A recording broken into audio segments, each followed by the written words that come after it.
जी पीर साईं। खोल दो इसे और जाने दो। तुझे देख के तो रुक गई थी, इतनी दूर से पानी भर कर लाती हूँ।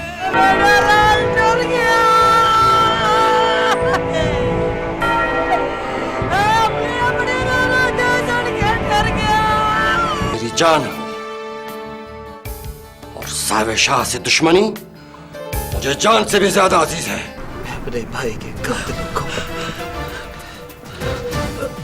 कातिलों को यूं नहीं छोड़ूंगा। मैं उनको उनके अंजाम तक पहुंचा के रहूंगा।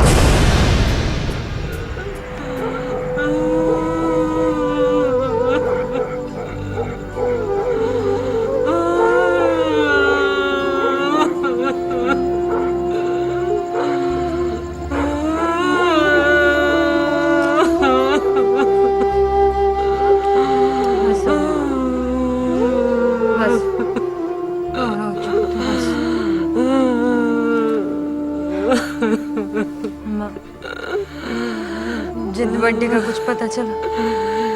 सुकांती अभी तक तो कोई पता नहीं चला।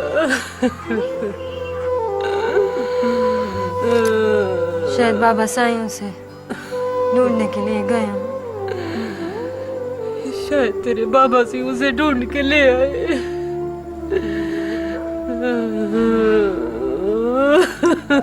पता नहीं कहाँ छुपा होगा मेरा भाई। बस अल्लाह साईं उसे अमान में अपनी अमान में रखना मेरे बेटे को। अल्लाह मियां कैसा अजाब आ गया। पता नहीं सुकांती क्या हो रहा है।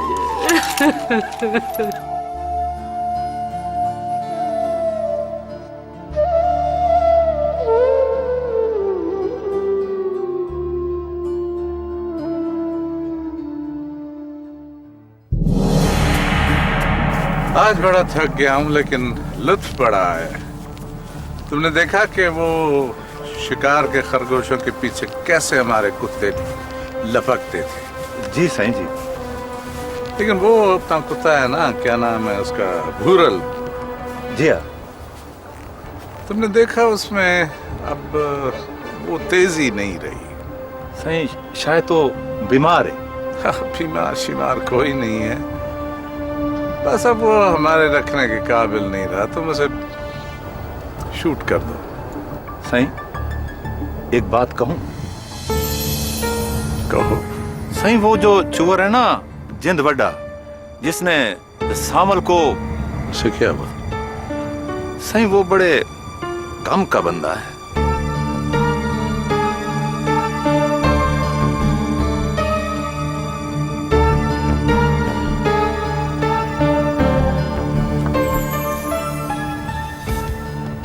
वो कैसे? साईं सजावल एक पढ़ा लिखा लड़का और उसका उठना बैठना ज्यादातर चाचा साईं के साथ, और वो उसी की मानता है। साईं चाचे साईं की बात वो इसलिए मानता है, जो सोच सजावल की है वही सोच चाचे साईं की है। सजावल को रास्ते से हटाने के लिए ना सिर्फ जिंद बड्डा ही काफी है। अच्छा, तो सजावल चाचा साईं की बात ज्यादा मानता है। ठीक है। जिंद बड्डा कहाँ है? साईं इसी इलाके में। उसे बोल। जो हुक्म पीर साईं दा साईं।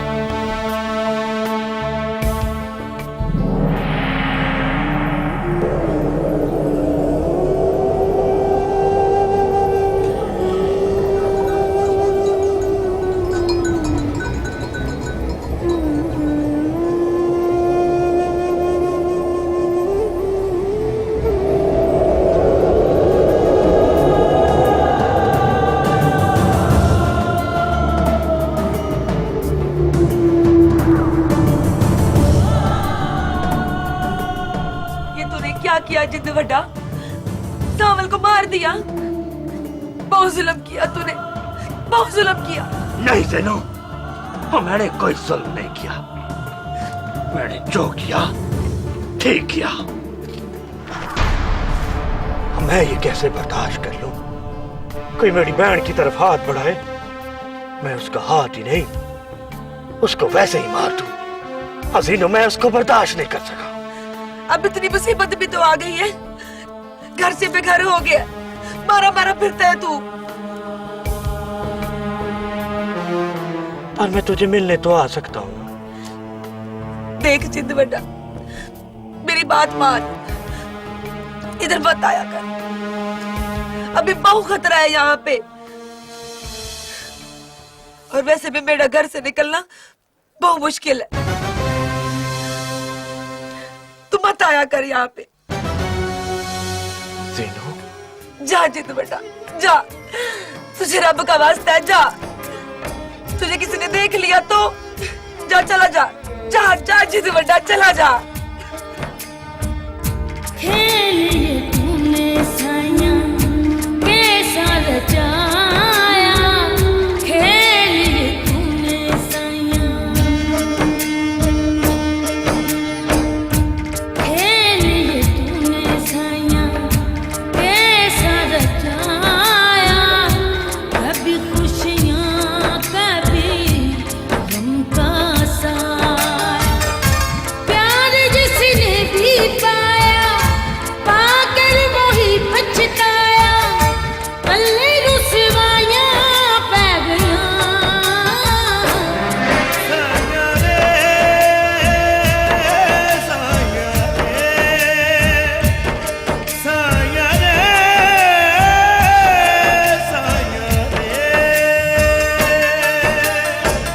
खेल ये तूने साया कैसा रचाया, खेल ये तूने साया।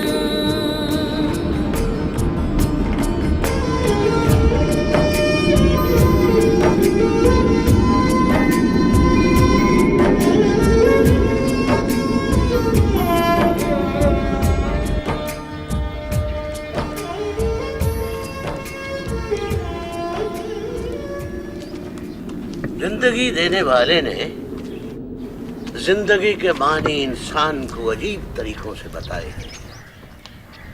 खुशी, गमी, दुख, दर्द, बीमारी, न जाने ये क्या क्या है ये जिंदगी। देखो बेटा, यो जहां आता है, वालेकुम अस्सलाम, उसे जाना भी होता है, लेकिन कुछ लोग बहुत जल्द चले जाते हैं।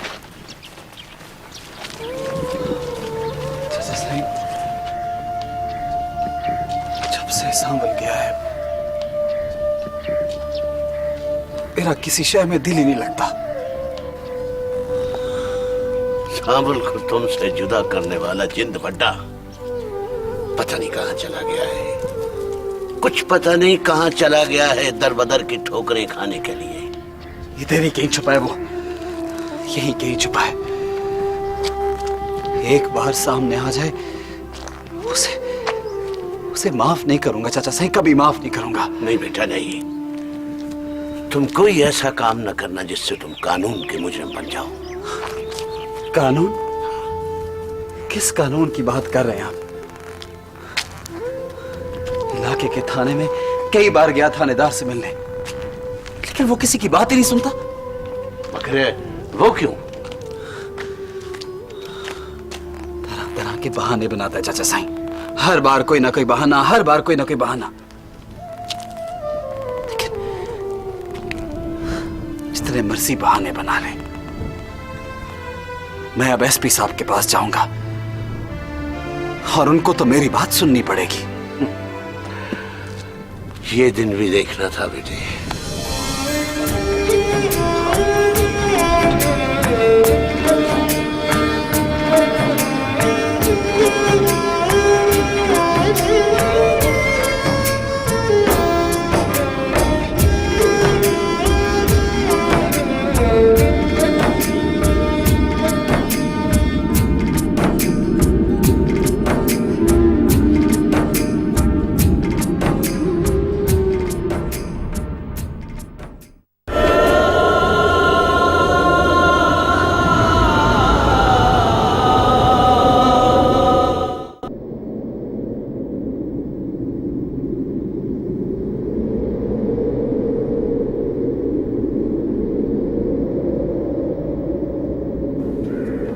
मैं पानी भर के आ रही हूँ।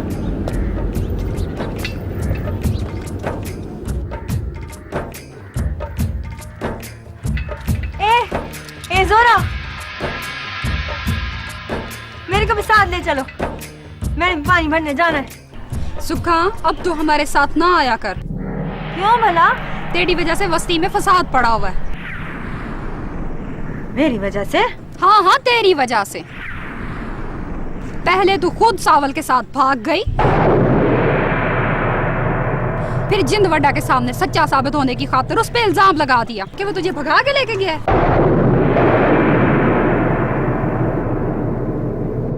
बेचारे सावल को कत्ल करा दिया तूने। ना ना, मैं बेकसूर हूँ। ऐ भाई, पहले तो हर वक्त उसके साथ शरारतें करती थी, भाग भाग कर उसके पास जाती थी। वो तो तेरी बात का गुस्सा भी नहीं करता था। क्यों?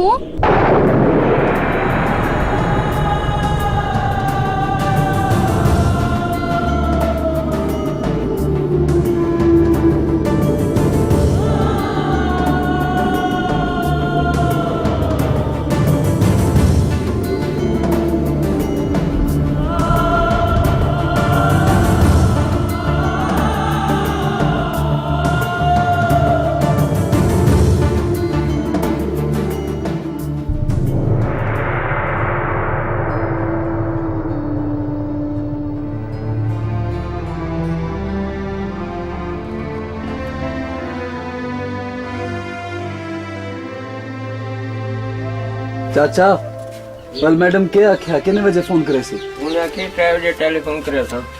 3 बज गए चाचा। 10-15 मिनट इंतजार करो भाई।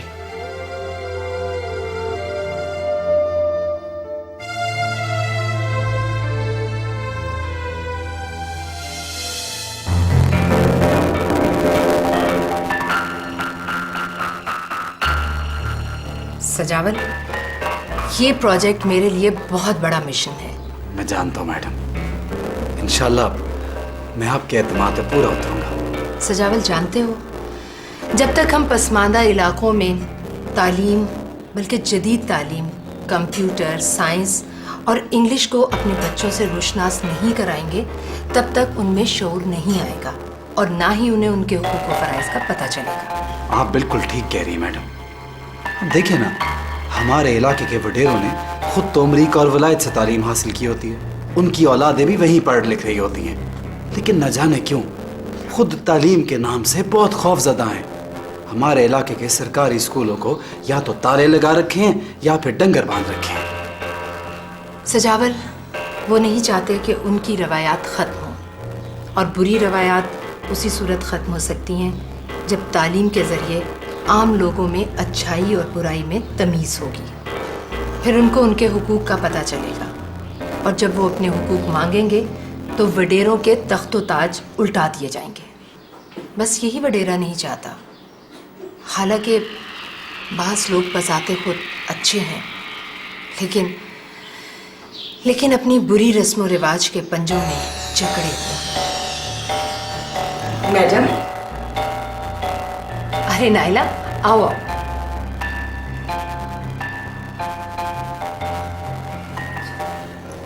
किसको जकड़ेंगे आप? जकड़नी नहीं, ये तो आज़ादी दिलवा रही है। तुम तो अच्छी तरह जानती हो मैडम की एनजीओ का एक ही मकसद है, पसमानदा इलाकों में तालीम दिलवाना और औरतों को उनके हक दिलवाना। मैडम और उनके कामों को कौन नहीं जानता है। अभी तो मैं कुछ दिनों के लिए अपने इलाके में जा रहा हूँ, रोही में। क्यों? अरे भाई, इसके भाई की शादी है, और वैसे भी सजावल का पहला प्रोजेक्ट रोही में इंग्लिश मीडियम स्कूल खोलना है। वाह सजावल, तुम भी उसी इलाके के रहने वाले हो ना, जहाँ साईं सावे शाह रहते हैं?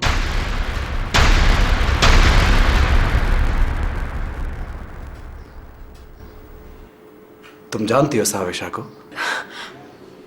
कौन नहीं जानता उन्हें। क्या तुम्हारा कोई रिश्ता है सावे शाह से?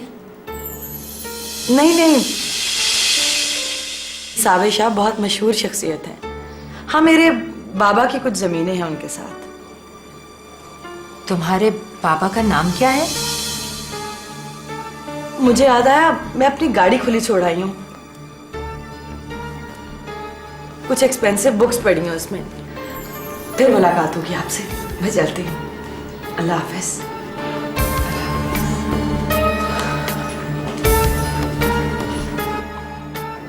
सजावल, तुम नायला और उसकी फैमिली को जानते हो? तुम्हारी तो ये क्लास फेलो रह चुकी है ना? नहीं मैडम, इसने कभी कुछ खास जिक्र नहीं किया। अच्छा, अब आप मुझे इजाज़त दें। अल्लाह हाफिज़। अल्लाह हाफिज़।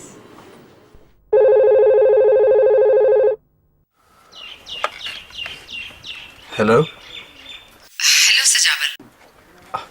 जी मैडम। अरे तुम कहाँ हो? इतने दिन लगा दिए तुमने। अब आपको क्या बताऊं मैडम, आया तो मैं भाई की शादी पे था, लेकिन उसकी मैयत को कांधा देना पड़ा।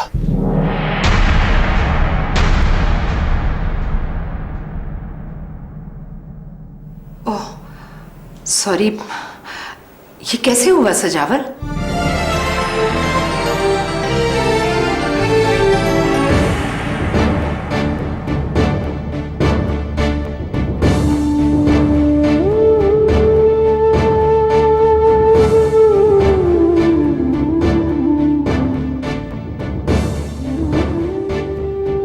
मुझे तुम्हारे भाई के कत्ल होने का बहुत दुख हुआ। मैं बहुत जल्द शहर वापस आ रहा हूँ मैडम, मुझे आपकी मदद की जरूरत भी होगी। हाँ हाँ, क्यों नहीं। देखो सजावल, वैसे ये मौका तो नहीं है, लेकिन मैंने तुम्हें इसीलिए फ़ोन किया था कि तुम जल्दी वापस आओ। रोही में तालीमी प्रोजेक्ट पर काम भी तो शुरू करना है। जी मैडम, मैं बहुत जल्द वापस आने की कोशिश करूंगा। ये तालीमी प्रोजेक्ट तो मेरा एक ख्वाब है। मैं तुम्हारे साथ हूँ सजावल। जी, अल्लाह हाफिज।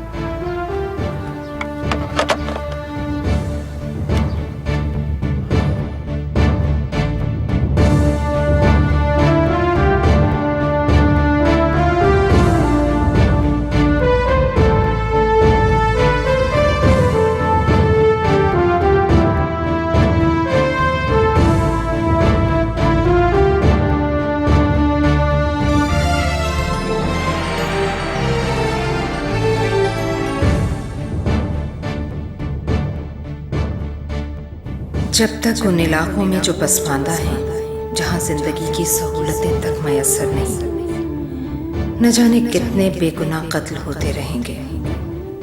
उन पसमानदा इलाकों से उस वक्त तक ये फजूल और फरसूदा रस्मों का खात्मा नहीं हो सकता जब तक उन्हें शऊर नहीं आएगा।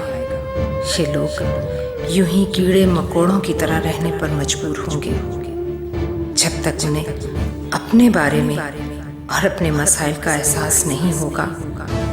इन सारे मसाइल का फ़कत एक ही हल है, और वो है तालीमी शऊर। तालीम ही उनकी ज़िंदगी को संवार सकती है। अगर सावे शाह के बड़े यही शऊर देने के हमेशा खिलाफ रहे हैं, और खुद सावे शाह भी तो ये नहीं चाहता। हालांकि वो खुद लंदन से आला तालीमी डिग्री लेकर आया है। ये कैसा तज़ाद है, इसे खत्म होना चाहिए सावे शाह, इसे अब खत्म होना चाहिए।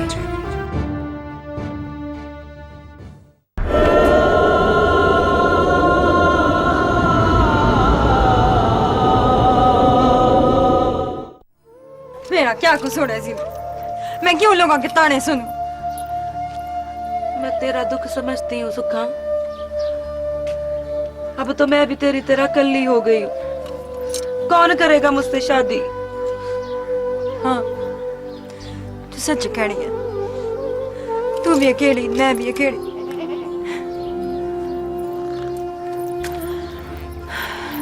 अब तो इसी तरह जिंदगी गुजार दूंगी, लोगों की बातें सुन सुन के, उनके ताने सह सह।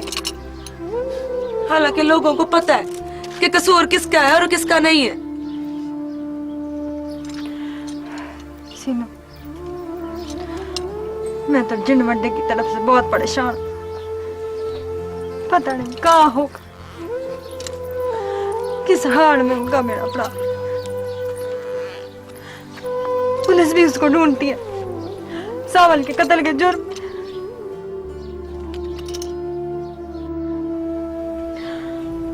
ये क्या हो गया जीना? अचानक हमारी जिंदगी में इतने दुख कहाँ से आ गए?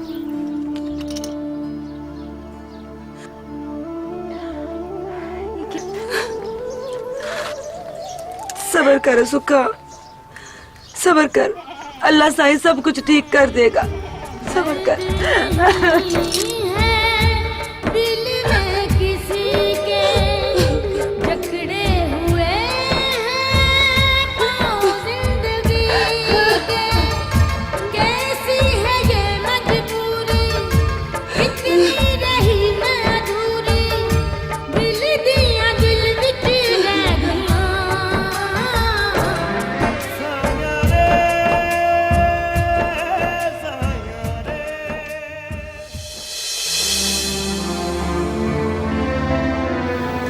अलीशा, पता नहीं क्यों मैं बहुत घुटन सी महसूस कर रही हूँ। अब देखो ना, तुम्हें भी छुप कर फोन करना पड़ता है। तुम आओगे तभी तो कोई बात बनेगी ना। बाबा साईं ने तो मुझे लास्ट वार्निंग दे दी है। आइंदा मैंने तुमसे बात की तो पता नहीं वो मुझे क्या सजा देंगे।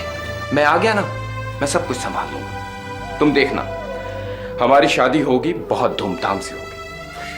और यही जो अब दुश्मन बने फिरते हैं ना, यही आपस में मिल बैठेंगे। अलीशा, लगता है कोई आ गया है। मैं बाद में बात करती हूँ। Okay, bye bye.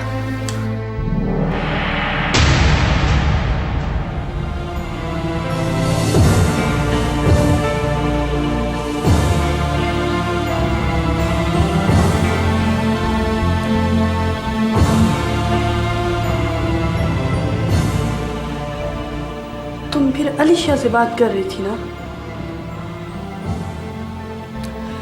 तुम्हें तेरे बाबा ने मना किया है अम्मा, ना? फिर आप ही बताएं मैं क्या करूं। मैं अलीशा से बात किए बिना नहीं रह सकती अम्मा। देख मेरी धी, नामुमकिन के पीछे नहीं भागते। नामुमकिन को मुमकिन हम बनाएंगे अम्मा। आप हमारा साथ दें। आप भी तो बात करें ना बाबा साईं से। मेरी धी, तेरी अम्मा तो एक जिंदा लाश है। मैं किसी से क्या बात करूंगी? हाँ मेरी धी, अगर ये लाश मेरी अपनी बेटी की खातिर दफन हो जाए तो इससे बढ़कर मेरी खुशकिस्मती क्या होगी मेरी धी? तू फिक्र मत कर, मैं तेरी बाबा से बात करूंगी। तू फिक्र मत कर।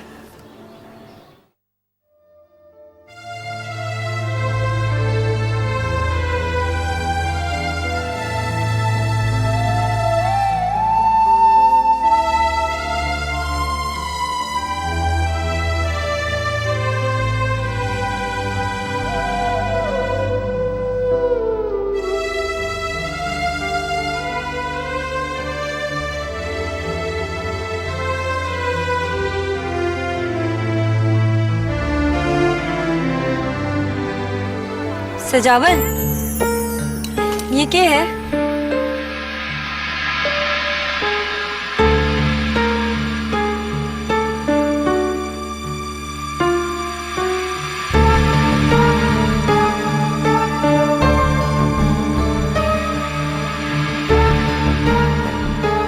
सजावल, सजावल रुक जा। देख सुखा, मुझे मत बुलाया कर, हट, जाने दे मुझे। क्या बात है सजावल? क्या सिर्फ तुझे दुख है? क्या सिर्फ तुझे गम है? सावल की मौत का मुझे कोई अफसोस नहीं। क्या मेरे सीने में दिल नहीं है? अरे, सब लोग मुझसे नफरत करते हैं, सबके ताने मैं सुनती हूँ। पर तू तो पढ़ा लिखा है। तुझे क्या सिर्फ किताबें पढ़नी आती हैं? इंसान पढ़ने नहीं आते तुझे? ऐसे इल्म का क्या फायदा जिसमें इंसान खुद ही अमल नहीं कर सके? सजावल देख, किसी को तेरी हमदर्दी की जरूरत है, हौसले की जरूरत है। देख सुखा, जो इंसान खुद टूट फूट गया हो वो किसी की हमदर्दी क्या करेगा, क्या हौसला देगा किसी को। तेरे चेहरे में से मुझे मेरे भाई के कातिल का चेहरा नजर आता है, जिन वड्डे का चेहरा। सुखा, मैं अपने भाई के कातिल को कभी माफ नहीं कर सकता, नहीं भूल सकता। मेरा क्या कसूर है सजावल? कसूर तेरा नहीं है सुखा, और कसूर करने वालों को रास्ता तो यही मिला है ना। रास्ता? रूही में रास्ते कब होते? हवा चली और रास्ता गायब। ये रास्ते अनजान लोगों के लिए मिटते हैं सुखा, लेकिन जो लोग रोज उस रास्ते से गुजरते हैं ना, वो रास्ता दोबारा बना लेते हैं। सांवल ने सही रास्ता चुना था। मेरे साथ जो उसने किया वो सही था। मेरे लिए तो सारे रास्ते बंद करके खुद चला गया। मुझे तो लगता है एक दिन मैं इस रूही में रुल जाऊंगी। सुखा, वो जंगी लड़की है सजावल, और मैं चाहता हूं कि वो मजबूत हाथों में रहे, लेकिन डर लगता है कि कहीं वो इस रोई में रुल ही ना जाए।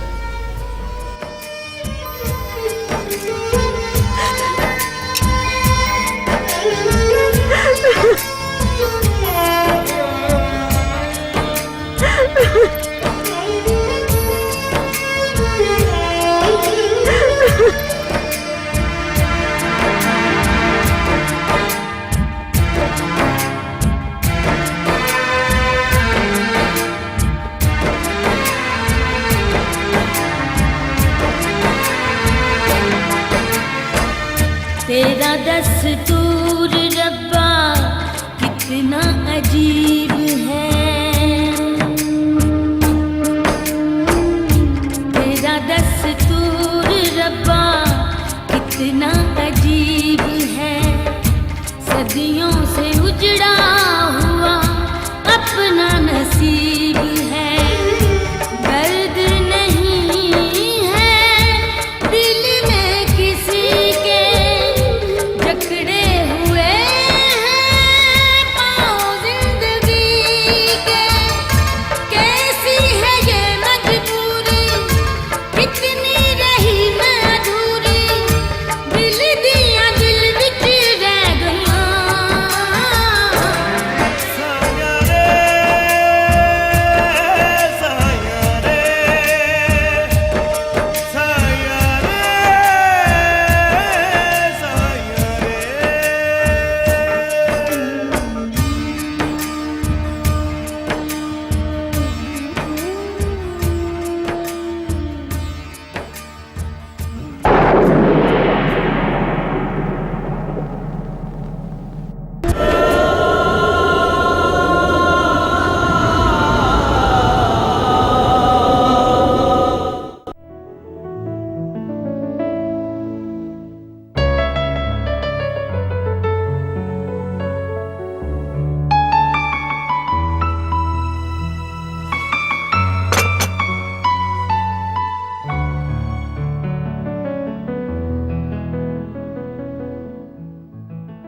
शाह साईं, साईं वो अलीशा का फोन आया था।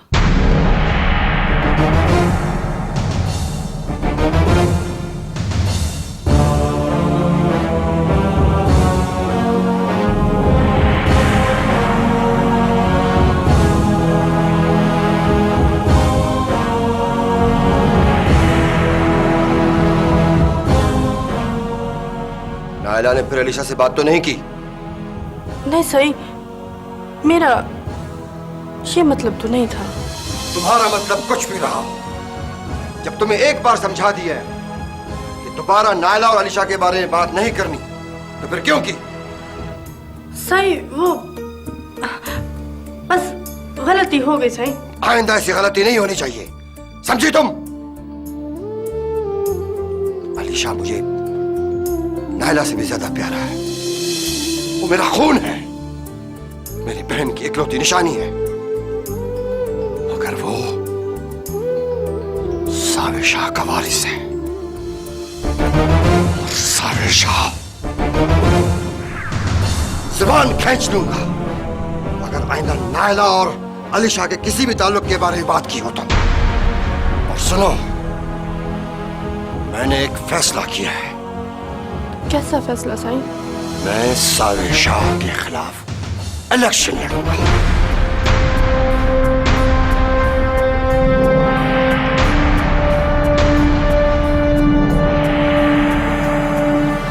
और अपनी बहन का रकबा वापस लूंगा। इसके लिए मुझे कुछ भी करना पड़ा तो करूंगा।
फैजा, सर उठा।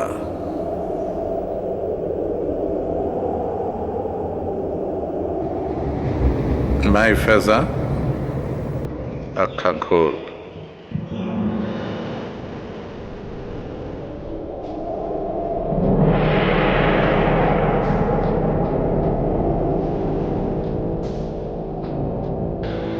इसको देख, पहचानती है इसे तू?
ये मेरे पुत्र का कातिल है। ये मेरे सावन का कातिल है। सही कातिल है। इसने मेरे जिगर के टुकड़े को कातिल किया। इसने मेरे जिगर का टुकड़ा मुझसे छीना। ये कातिल है, ये कातिल है, भाई ये कातिल है, भाई छोड़ दे।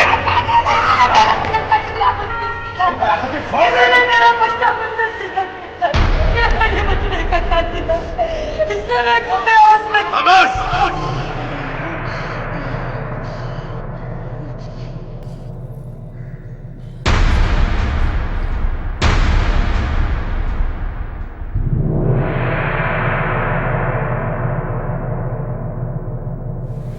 माई फैजल, मेरी बात गौर से सुनो। तुम इसे नहीं पहचानती हो।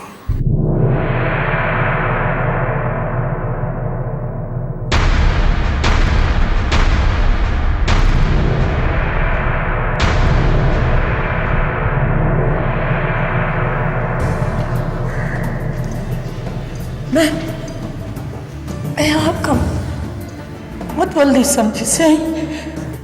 तू इसे नहीं पहचानती, और अगर पहचानने की कोशिश भी की ना, तो सांवल की कब्र के साथ मैंने सुजावल की कब्र भी खुदवा दी है।